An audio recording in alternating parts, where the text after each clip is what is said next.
बिस्मिल्लाहिर्रहमानिर्रहीम। आज के इस वीडियो में हम चैप्टर क्वेश्चन 8.41 सॉल्व करेंगे, जो fundamentals of electric circuit 5th addition book से, और इसके लिए एक स्टूडेंट ने फरमाइश की है। तो एक तो उसको कन्फ्यूजन है कि जी हम कौन सा फार्मूला यूज़ करेंगे। उसके लिए मैं यहाँ पे समराइज कर रहा हूँ जो 4 फार्मूलाज हैं। Source free series RLC circuit में हम करंट मालूम करते हैं। Source free parallel RLC circuit में हम वोल्टेज मालूम करते हैं। और स्टेप रेस्पॉन्स अगर हो तो ये उल्टा हो जाता है इसके, यानी यहाँ पे करंट मालूम कर रहे हैं तो यहाँ पे हम वोल्टेज मालूम करते हैं।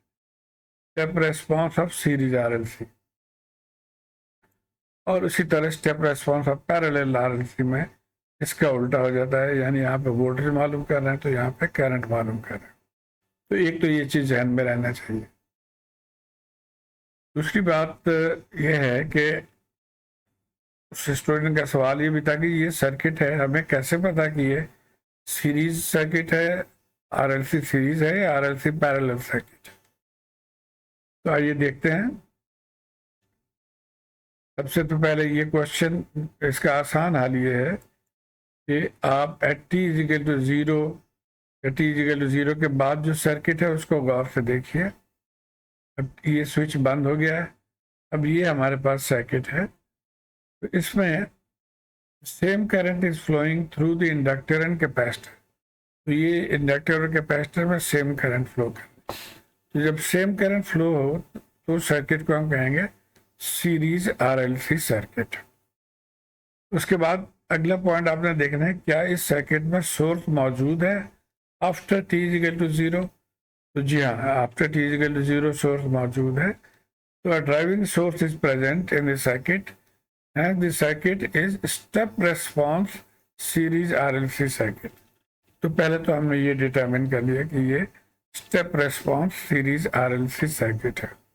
अब जो पिछले 4 फार्मूलाज हमने देखे थे उनको हम यहाँ पे अप्लाई करेंगे। ये हमारा सिंपल सर्किट आ गया, और इसको एक्चुअली अब हमने देखना है कि जी हमने तो जो सीरीज RLC सर्किट पढ़ा था वो कुछ इस तरह से है, हमारे ही सर्किट उस तरह से नहीं है। तो इसको हम क्या कर सकते हैं, कैसे हम कहेंगे कि ये इस फॉर्म में आ जाए। तो उसके लिए हम हेल्प लेते हैं सोर्स ट्रांसफॉर्मेशन की। सोर्स ट्रांसफॉर्मेशन में वोल्टेज इन सीरीज अगर रेजिस्टेंस हो तो उसको हम current in parallel with the same resistance लिख सकते हैं, और इस करंट के वैल्यू हम ये वोल्टेज डिवाइडेड बाय इस रेजिस्टेंस यानी 100 डिवाइडेड बाय 25 मिली एम्पेयर आ गया। तो इसकी जगह पे अब हम इसको सब्सटीट्यूट कर देंगे, तो ये हमारा सर्किट बन गया। अब ये देखिए ये दोनों पैरेलल में है, इनको सॉल्व कर लेंगे हम, तो ये सर्किट बन गया।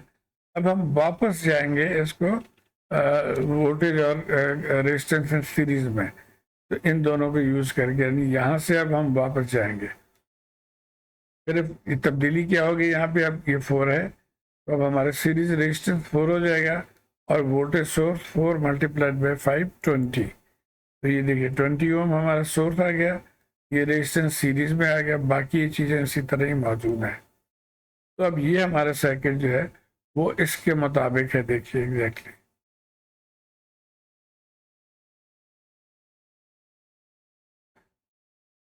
अब ये सर्किट आ गया, और फार्मूलाज हमने जो पढ़े थे उसमें से हम ये कह सकते हैं ये चूंकि step response series RLC circuit है, देयरफॉर इन तीनों फार्मूलाज में से एक को हमने यूज करना है। और इनमें से किसको यूज करेंगे उसके लिए कंडीशन हमने ये पढ़ा, ये कंडीशन होने चाहिए इनमें से। और अल्फा और ओमेगा कैसे मालूम करेंगे, उसके लिए ये फार्मूला यूज करेंगे। तो पहले हम अल्फा मालूम कर लेते हैं। अब यहाँ पे R4 है और L1 है, ये वैल्यूज पुट करके अल्फा हमारा आ गया 2, और ओमेगा 1/LC, तो L1 है और C 0.04 या 1/25 है, तो इसको सॉल्व कर लेंगे तो ये 5 आएगा।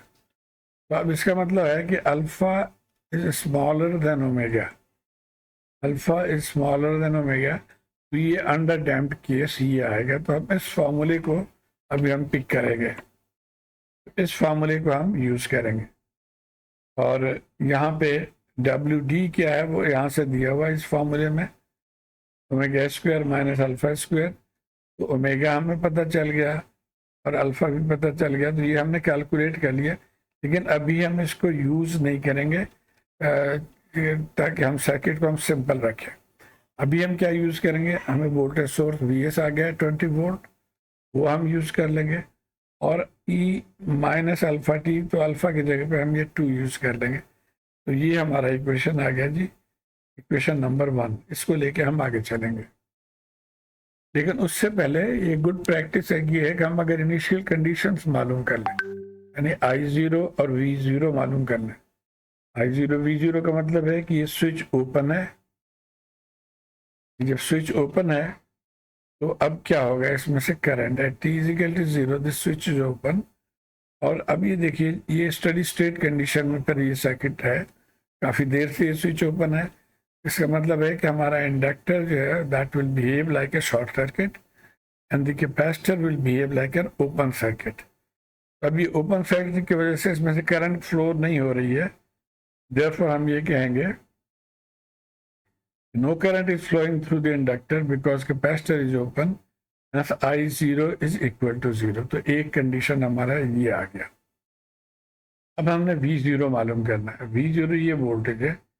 अब यहाँ ये तो ओपन सर्किट है, तो जो वोल्टेज यहाँ पे होगा वही वोल्टेज यहाँ पे होगा, और यहाँ पे कितना वोल्टेज होगा उसको हम बाई वोल्टेज डिवीजन रूल निकाल सकते हैं। तो 100 divided by all this resistance multiplied by जिसके क्रॉस हम मालूम कर रहे हैं, तो ये आंसर आ गया 16.667। तो ये हमारा V0 आ गया। तो इन दोनों को हमने ध्यान में रख के अब आगे चलना है। अब ये हमारा था equation number 1। We are back to equation number 1। अब यहाँ पे अपेरेंटली तो ये 2 अननोन्स नजर आ रहे हैं जिनको हमने मालूम करना है, A1 और A2। A1 हम मालूम करेंगे by putting T = 0 in this equation. इसमें जब हम T = 0 पुट कर देंगे तो क्या होगा, T = 0 इक्वेशन 1 विल बिकम, देखिए ये तो 20 यहाँ पे रहा, cos 0 1 के बराबर हो जाता है, और sin 0 0 के बराबर हो जाता है, और E0 1 के बराबर। तो ये आ गया हमारे पास V0 20 और ये वैल्यू। अब V0 की वैल्यू हमने मालूम कर दिया था पिछले स्लाइड में, उसको हम यहाँ पे यूज़ करेंगे। तो उसको यूज़ करके यहाँ से हम A1 हमारा निकल आया -3.33। तो A1 -33 निकल आया। इसको अब हमें ध्यान में रखना है और आगे चलते हैं। अब क्वेश्चन ये कह रहा है कि इसमें फाइंड IT। तो IT ये करंट है जो IT, और आप यहाँ से देख सकते हैं कि IT और IC सेम करंट है। तो हम लिख सकते हैं कि IT is equal to IC, और IC का हमें फॉर्मूला पता है CdV/dt। तो उसको यूज करेंगे अब हम, यानी CD ऑफ ये जो वैल्यू हमने यहाँ निकाला।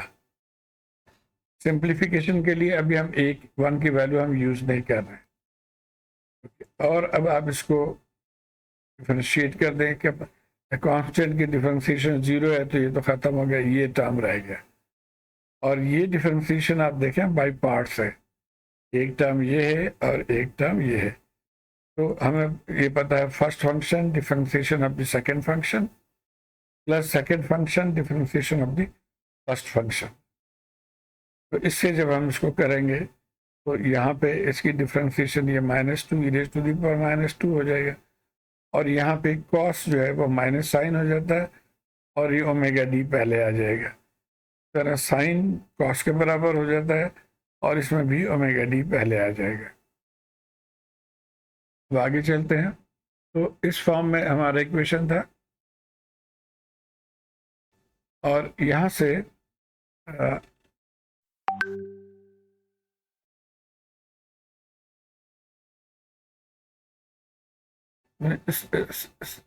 इन दोनों से हमने ओमेगा डी को बाहर निकाल लिया। उसके बाद अब यहाँ CE टी और ई माइनस टू टी, उधर भी है सी ई माइनस टू टी, इन दोनों से कॉमन ले लिया। अब यहाँ पे जो बचा वो minus two a one cos omega t, उसी तरह minus two a two sine t, यहाँ से omega d a one sine omega t, और यहाँ फिर omega d a two cos omega t. अब इसमें कोसाइन और साइन टर्म्स को हम इकट्ठा कर लेंगे। तो ये कोसाइन को इधर लेकर आए, साइन को इधर लेकर आए, फिर कोसाइन कॉमन ले लिया और साइन कॉमन ले लिया, तो ये टर्म्स हमारे पास आ गए। अब इनको सिंप्लीफाई करना है, तो इसके लिए अब फिर ये जो हमारा ये डी वी डी टी वाला टर्म एक्चुअली ये है, ये क्वेश्चन को 2 कहेंगे, इसमें अब फिर हम 0 पुट करेंगे at t is equal to 0। अब ये इक्वेशन क्या हो जाएगा, ये आई 0, ये ई 0, यहाँ भी तमाम जीरोज आपने डाल दिया, और इनके वैल्यू अभी देखिए आई 0 इज इक्वल टू 0 हमने मालूम किया पिछले जो इनिशियल कंडीशन से, तो वो 0 हो गया, ये 1 हो गया, ये कॉस 0 1 के बराबर होता है, साइन 0 0, इस तरह साइन 0 0 और कॉस 0 1, तो ये इक्वेशन आ गया। अब इसको फर्दर सिंप्लीफाई करके हम इस फॉर्म में लिख लेंगे, और इसको फर्दर सिंप्लीफाई करके ये फॉर्म आ गया।